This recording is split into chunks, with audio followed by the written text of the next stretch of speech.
નમસ્કાર ખેડૂત મિત્રો, હું તેજસ્વીતા બાવીશી આપનું હાર્દિક સ્વાગત કરું છું. મિત્રો, આજે આપણે જોઈશું પ્રાકૃતિક ખેતી વિશે.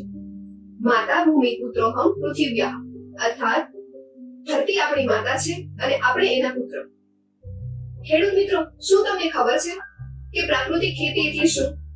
પ્રાકૃતિક ખેતી એટલે પ્રકૃતિના મૂળભૂત સિદ્ધાંતો આધારિત દેશી ગાયના ગોબર અને ગૌમૂત્ર થકી ઓછા ખર્ચે થતી ખેતી, જેમાં પાકની વૃદ્ધિ માટે જરૂરી સામગ્રી બહારથી ન લેતા પ્રાકૃતિક સામગ્રી દ્વારા જાતે જ બનાવીને પ્રાકૃતિક ખેતીમાં ઉપયોગ કરવામાં આવે છે. મિત્રો, શું તમે ક્યારે વિચાર કર્યો કે જંગલના વૃક્ષોને યુરિયા અથવા ડીએપી કોણ આપે છે? જંતુનાશક દવાઓનો છંટકાવ કોણ કરે છે? વૃક્ષોને પાણી કોણ આપે છે? તેમ છતાં ફળ આવવાના સમયે જંગલના વૃક્ષો ફળોથી લદાઈ જાય છે. જંગલમાં જે નિયમ કામ કરે છે તે જ નિયમ આપણા ખેતરમાં કામ કરે તેનું નામ પ્રાકૃતિક ખેતી. પ્રાકૃતિક ખેતીમાં મુખ્ય ખેતી પાકની સાથે સહજીવી પાક ઉગાડવામાં આવે, જેથી આવા ખેતી પાકો એકબીજાને પોષણ આપે અને મુખ્ય ખેતી પાકનો ઉત્પાદન ખર્ચ સહજીવી પાકના ઉત્પાદન અને આવકથી નીકળી જાય છે, જેનાથી ખેડૂતનો ખેતી ખર્ચ બહુ જ ઓછો થઈ જાય છે. પ્રાકૃતિક ખેતીમાં ખેતી પાકની વૃદ્ધિ માટે અને ઉત્પાદન લેવા માટે જે સંસાધનોની જરૂરિયાત પડે છે તે બધા ઘરમાં જ ઉપલબ્ધ થાય છે. કોઈ પણ હાલતમાં બજારમાંથી ખરીદીને લાવવા પડતા નથી. તેથી પ્રાકૃતિક ખેતીનો નારો છે કે ગામનો પૈસો ગામમાં અને શહેરનો પૈસો પણ ગામમાં. પ્રાકૃતિક ખેતીમાં દેશી ગાયના ગોબર અને ગૌમૂત્રનો ઉપયોગ કરી જીવામૃત, ઘનજીવામૃત, બીજામૃત વગેરેથી જમીનને સમૃદ્ધ અને ઉપજાઉ બનાવી શકાય છે. તેમજ ગોબર અને ગૌમૂત્રના ઉપયોગથી તૈયાર થયેલા વિવિધ અસ્ત્રોથી પાક સંરક્ષણ પણ થઈ શકે છે. તેમજ કીટક અને રોગોથી બચવા માટે નિમાસ્ત્ર, બ્રહ્માસ્ત્ર, અગ્નિસ્ત્ર, ખાટી છાસ વગેરેનો ઉપયોગ કરવામાં આવે છે. તો ચાલો હવે આપણે જોઈએ પ્રાકૃતિક ખેતીના મુખ્ય સંચાલક ચક્રો વિશે. બીજામૃત, જીવામૃત, ઘનજીવામૃત, આચ્છાદન, વાપસા તેમજ પાકને સંરક્ષણ કરતા તત્વોમાં નિમાસ્ત્ર, બ્રહ્માસ્ત્ર, અગ્નિસ્ત્ર અને ખાટી છાસ. બીજામૃત પ્રાકૃતિક ખેતીનું એક આવશ્યક આદાન એટલે બીજામૃત. બીજામૃત બીજને રોગજન્યથી તો બચાવે જ છે, સાથે તેમની અંકુરિત ક્ષમતાને પણ વધારે છે. તો ચાલો બીજામૃત બનાવવાની રીત જોઈએ. સૌપ્રથમ દેશી ગાયનું છાણ 5 કિલો, દેશી ગાયનું ગૌમૂત્ર 5 લીટર, ચૂનો 50 ગ્રામ, ઝાડના થાળ પાસેની માટી 50 થી 100 ગ્રામ, પાણી 20 લીટર. બીજામૃત તૈયાર કરવા માટેની પદ્ધતિમાં જોઈએ તો 20 લીટર પાણીમાં આ બધી વસ્તુઓને ભેગી કરીને એક ડ્રમમાં નાખો. તેને બરાબર હલાવ્યા બાદ કંતાનની કોથળીથી 24 કલાક સુધી ઢાંકીને રાખો. તેમજ દિવસમાં 2 થી 3 વાર લાકડીની મદદથી ઘડિયાળના કાંટાની દિશામાં ધીમે ધીમે હલાવો. ત્યારબાદ બીજ ઉપર બીજામૃતને નાખીને માવજત કરવી. હવે તેને છાયામાં સુકાવ્યા બાદ તેને વાવણીમાં લઈ શકાય છે. બીજ માવજત કરેલા બિયારણો જલ્દીથી અને વધારે પ્રમાણમાં ઉગે છે. છોડ જમીનજન્ય રોગોથી બચી જાય છે, તેમજ ઝડપથી વૃદ્ધિ વિકાસ પામે છે અને પાનને બીજજન્ય અને કીટકજન્ય તેમજ અન્ય વિકારોથી રક્ષણ પૂરું પાડે છે. જીવામૃત પોષણ વ્યવસ્થાપનમાં ઉપયોગી એવું જીવામૃત એ પ્રાકૃતિક ખેતીનું અમૃત છે. ચાલો જાણીએ કે ગાયના છાણથી જીવામૃત કેવી રીતે બને છે.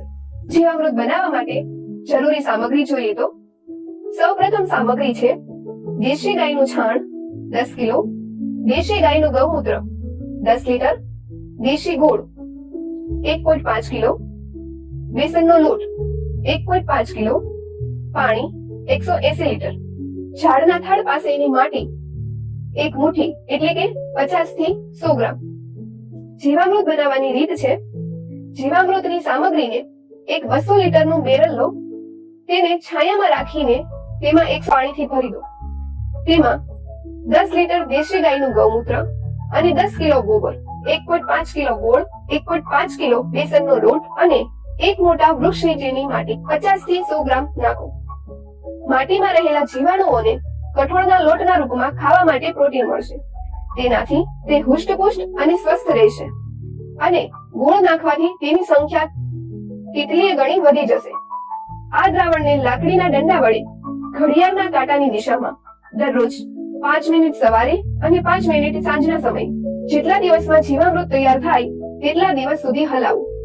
આ દ્રાવણ એટલે કે જીવામૃત ગરમીની ઋતુમાં 3 થી 4 દિવસમાં તેમજ ઠંડીની ઋતુમાં 6 થી 7 દિવસમાં જીવામૃતના રૂપમાં તૈયાર થઈ જશે. ખેડૂત મિત્રો, એક વાતનું ધ્યાન રાખવું કે જીવામૃત ઋતુ પ્રમાણે તૈયાર થાય છે. જીવામૃતને ઉપયોગમાં જોઈએ તો મહિનામાં 1 વખત અથવા 2 વખત જરૂરિયાત અનુસાર 200 એકર પ્રતિ લીટરના હિસાબથી સિંચાઈના પાણી સાથે આપવું. ફળના વૃક્ષ પાસે બપોરના 12 વાગે જે છાંયડો પડે છે તે છાંયડાની કિનારીએ ઉપર પ્રતિ વૃક્ષ 2 થી 5 લીટર જીવામૃત જમીન પર મહિનામાં 1 વખત અથવા 2 વખત ગોળાકારમાં નાખવાનું, જેનાથી માટી સ્વસ્થ બનશે અને તેનાથી પાક પણ તેટલો જ સારો મળશે. જીવામૃત આપતી વખતે જમીનમાં ભેજ હોવો ખૂબ જ જરૂરી છે. ઘન જીવામૃત જીવામૃતનું જ સુકાયેલું સ્વરૂપ જે વાવણી પહેલા જમીનમાં મેળવવામાં આવે છે. પ્રાકૃતિક ખેતીમાં બીજા પ્રકારનું ખાતર એટલે ઘન જીવામૃત. તો ચાલો આપણે ઘન જીવામૃત બનાવવાની રીત જોઈએ. ઘન જીવામૃત બનાવવા માટે સૌપ્રથમ સામગ્રીમાં જોઈએ તો દેશી ગાયનું છાણ 150 કિલો, ઝાડના થડ પાસેની માટી 50 થી 100 ગ્રામ, બેસન 2 કિલો, ગૌમૂત્ર જરૂરિયાત મુજબ. ઘન જીવામૃત બનાવવા માટે બધી સામગ્રીને સરખી રીતે પાવડાની મદદથી છાંયડામાં ભેગી કરી લો. ત્યારબાદ તેને 48 કલાક એટલે કે 2 દિવસ સુધી આ મિશ્રણને શણના કોથળામાં ઢાંકીને રાખો. તેમાં આથો આવવાથી જીવાણુઓની સંખ્યા વધી જશે. 48 કલાક પછી આ મિશ્રણને સારી રીતે સૂકવી લેવું અને પછી ચારણીની મદદથી ચાળી લેવું. ઘન જીવામૃતને ઉપયોગમાં લેવા માટે 100 કિલો પ્રતિ એકર ઘન જીવામૃતને બીજ વાવતા પહેલા ખેતરમાં નાખી દેવું. 900 કિલો પ્રતિ એકર પુષ્પ અવસ્થા પહેલા આપવું. તેમજ ઘન જીવામૃતનો ઉપયોગ 1 વર્ષ સુધી કરી શકાય છે. ઘન જીવામૃતના ફાયદા: સૂક્ષ્મ જીવોની સંખ્યામાં વધારો થાય છે, માટી ફળદ્રુપ તેમજ ઓછી થાય છે, માટીમાં ઓક્સિજનમાં વધારો અને વાયુનો સંચાર વધી છે, માટીની નરમાશમાં વધારો થાય છે, માટીમાં નાઇટ્રોજનની સ્થાપના કરે છે, ફોસ્ફરસ અને અન્ય તત્વોને ઉપલબ્ધ સ્વરૂપમાં પરિવર્તિત કરે છે. ઘન જીવામૃત ભેજવાળું, જેમાં આપણે સૌપ્રથમ જોઈશું દેશી ગાયનું સુકાયેલું છાણ 200 કિલો અને જીવામૃત 20 લીટર. ઘન જીવામૃત બનાવવાની નવી રીત જોઈએ તો સૌપ્રથમ ગાયના છાણનો 1.5 ફૂટ ઊંચો અને 3 ફૂટ પહોળો તેવો બેડ બનાવો. બેડ ઉપર 1-1 ફૂટના અંતરે 1.5 ઇંચના પાયપ જેટલી પહોળાઈવાળો હોલ બનાવો. આ જ રીતે 1-1 ફૂટના અંતરે હોલ બનાવો. હવે સંપૂર્ણ રીતે તૈયાર થયા પછી જીવામૃત વડે તે હોલને ભરી દો. જીવામૃત આપમેળે બેડમાં પ્રસરી જશે. હવે બેડને 7 દિવસ માટે પડી રહેવા દો. 7 દિવસ પછી તેને પાવડા વડે ખાપી નાખો અને ફરી તે જ રીતના તેમાંથી બેડ બનાવો. આગળની જેમ તેમાં પણ ફૂટના અંતરે હોલ પાડો. આ હોલને જીવામૃતથી ભરી દો અને ફરી 7 દિવસ માટે રહેવા દો. 7 દિવસ પછી ઘન જીવામૃત તૈયાર થઈ જશે. ખેડૂત મિત્રો, યાદ રાખો કે બેડ ઉપર સીધો સૂર્યપ્રકાશ અને વરસાદનું પાણી ન પડે તેની કાળજી રાખવી. તૈયાર થયેલા ઘન જીવામૃતનો સીધો જ તમે ઉપયોગ કરી શકો છો અને જો તેનો સંગ્રહ કરવો હોય તો આકરા સૂર્યના તાપમાં સૂકવી રાખો અને પછી શણના કોથળામાં ભરીને સૂકી જગ્યામાં તમે તેનો સંગ્રહ કરી શકો છો. આચ્છાદન એટલે મલ્ચિંગ એ પ્રાકૃતિક ખેતીનો મહત્વપૂર્ણ નિયમ છે. ખેતીવાડી આખી જમીનને પાકના અવશેષથી અથવા નાની અવધિના આંતરપાકોથી સંપૂર્ણ રીતે ઢાંકી દેવામાં આવે છે. આચ્છાદન જમીનમાં ભેજ જાળવી રાખે છે તથા વાતાવરણમાંથી ભેજને ખેંચી ખેતી માટે જમીનમાં પાણીની જરૂરિયાતને અદ્ભુત રીતે ઘટાડે છે. જીવાણુ તથા અળસિયાઓની ગતિવિધિને વધારે છે તેમજ નિંદામણને નિયંત્રણ કરે છે તથા અંતે વિઘટિત થઈને જમીનથી કાર્બન ઉત્સર્જનને રોકી જમીનની જૈવિક કાર્બન ક્ષમતાને વધારે છે. ચાપસા વ્યવસ્થાપન. આ કૃષિ વિધિમાં વાપસા નિર્માણ પણ મહત્વપૂર્ણ પ્રક્રિયા છે. જેમ જમીનમાં હવા અને ભેજનું બરાબર સંતુલન જાળવવામાં આવે છે, છોડના મૂળને પાણી નહીં પણ ભેજની જરૂરિયાત હોય છે, તો જમીનના બે કણો વચ્ચે 50% પાણી અને 50% હવાના મિશ્રણની સ્થિતિને વાપસા કહેવામાં આવે છે.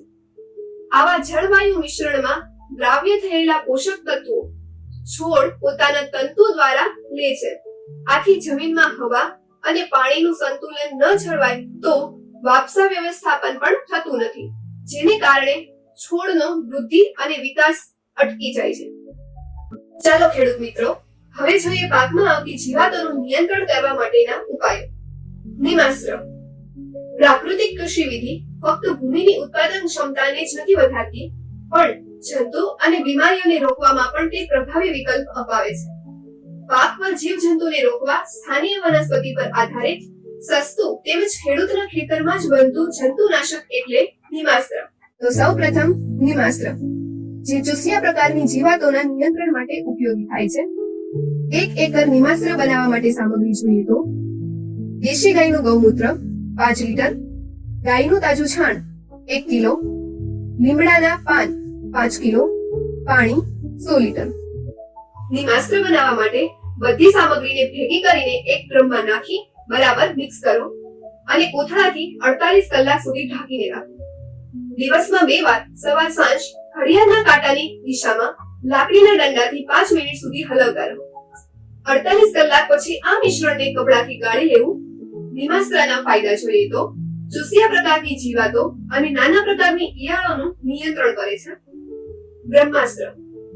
બ્રહ્માસ્ત્ર બનાવવા માટેની સામગ્રી છે દેશી ગાયનું ગૌમૂત્ર 10 લીટર, બીલીના પાનની ચટણી 2 કિલો, લીમડાના પાનની ચટણી 2 કિલો, એરંડીના પાનની ચટણી 2 કિલો, કરંજના પાનની ચટણી 2 કિલો, આંકડાના પાનની ચટણી 2 કિલો, સીતાફળના પાનની ચટણી 2 કિલો, જામફળના પાનની ચટણી 2 કિલો, પપૈયાના પાનની ચટણી 2 કિલો, ધતુરાના પાનની ચટણી 2 કિલો.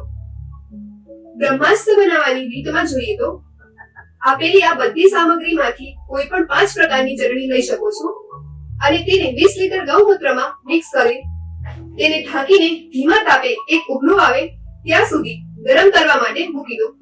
આ મિશ્રણને 48 કલાક માટે ઠંડુ થવા દો. ત્યારબાદ દિવસમાં 2 વાર સવાર સાંજ ઘડિયાળના કાંટાની દિશામાં લાકડીના દંડાથી 5 મિનિટ સુધી આ મિશ્રણને હલાવો, જેથી તે બરાબર મિક્સ થઈ જાય. હવે તેને કપડાથી ગાળીને કોઈ મોટા વાસણમાં ભરી લો. તો ખેડૂત મિત્રો, તૈયાર છે બ્રહ્માસ્ત્ર. આ બ્રહ્માસ્ત્રને ઉપયોગમાં લેવા માટે જોઈએ તો બ્રહ્માસ્ત્રને 1 એકર માટે 200 લીટર પાણી દીઠ 6 થી 8 લીટરના દરે છાંટવામાં આવે છે. બ્રહ્માસ્ત્ર તૈયાર થયા પછી તેનો ઉપયોગ 1 મહિનાની અંદર કરી લેવામાં આવે છે. અગ્નિસ્ત્ર.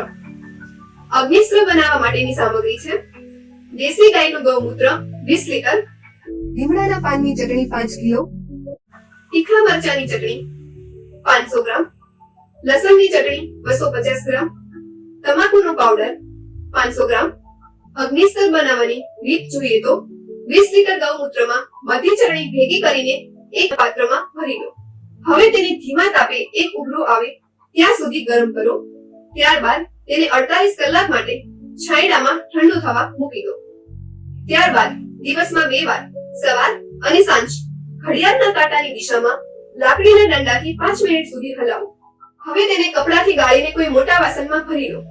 તો તૈયાર છે તમારું અગ્નિસ્ત્ર. 6 થી 8 લીટર અગ્નિસ્ત્રને 200 લીટર પાણીમાં 1 એકરના પાક પર ઉપયોગમાં લેવો.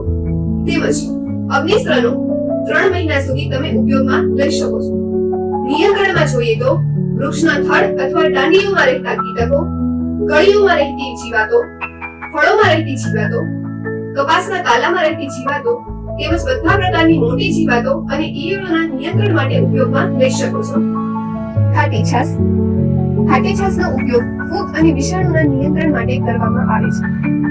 ખાટી છાશની સામગ્રી જોઈએ તો ખાટી છાશ 5 લીટર, જે 3 થી 5 દિવસની વાસી હોય તેવી છાશ, પાણી 100 લીટર, તાંબાનો એક નાનો ટુકડો તેમજ હળદરનો પાવડર 50 ગ્રામ.